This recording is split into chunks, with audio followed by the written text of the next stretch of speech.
क्या वैक्सीन की कमी देश में है?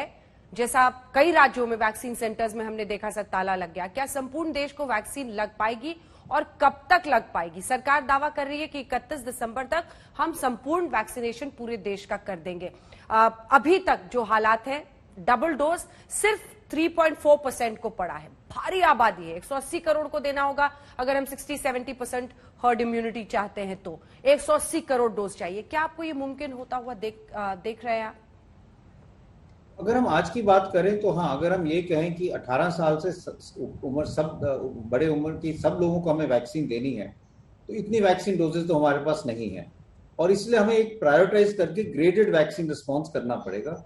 और ये भी उम्मीद है कि जुलाई के सेकेंड हाफ तक हमारी वैक्सीन डोजेस जो है एकदम बढ़ जाएंगी, क्योंकि जो इंडिया में वैक्सीन बनाने वाली कंपनीज हैं उनकी जो नए प्लांट्स उन्होंने जो लगाए हैं वो ऑपरेशनल हो जाएंगे, उससे डोजेज एकदम ज़्यादा हो जाएंगी।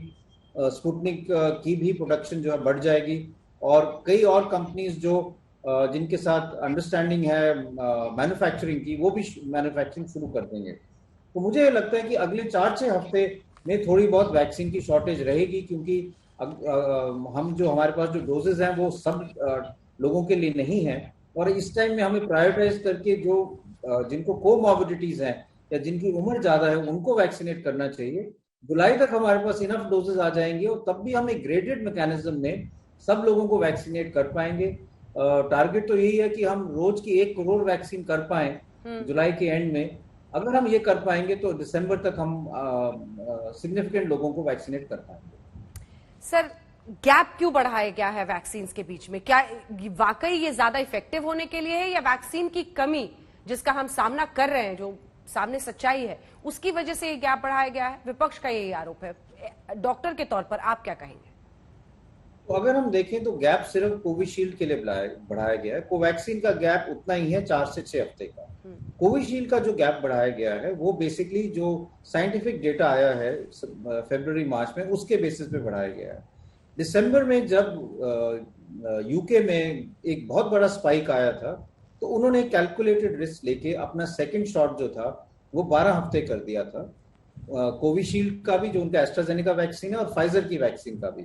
तब उनके पास डेटा नहीं था, लेकिन उन्होंने फिर आस्ता आस्ता डेटा कलेक्ट करके फरवरी में ये दिखाया कि उनकी जो जो लोगों को सेकंड शॉट 12 हफ्ते के बाद दिया गया था उनमें इम्यूनिटी ज्यादा थी, न्यूट्रलाइजिंग एंटीबॉडीज ज्यादा बनी थी।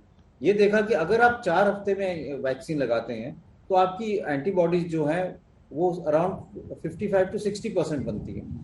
अगर आप 12 हफ्ते बाद वैक्सीन लगाते हो तो वो ऑलमोस्ट 80% हो जाती है। तो एक तो उन्होंने ये देखा कि 12 हफ्ते बाद आपको जो जो हम कहते हैं प्राइम डोज और बूस्टर डोज में 12 हफ्ते का गैप हो तो आपकी एंटीबॉडीज ज्यादा मात्रा में बनती है। दूसरा एक और ये था, लोगों को डर था कि अगर एक शॉट लगाएं और 12 हफ्ते वेट करें तो ऐसा तो नहीं है कि इन्फेक्शन ज्यादा हो जाएगा उन लोगों को जिनको सिर्फ एक ही वैक्सीन लगी है।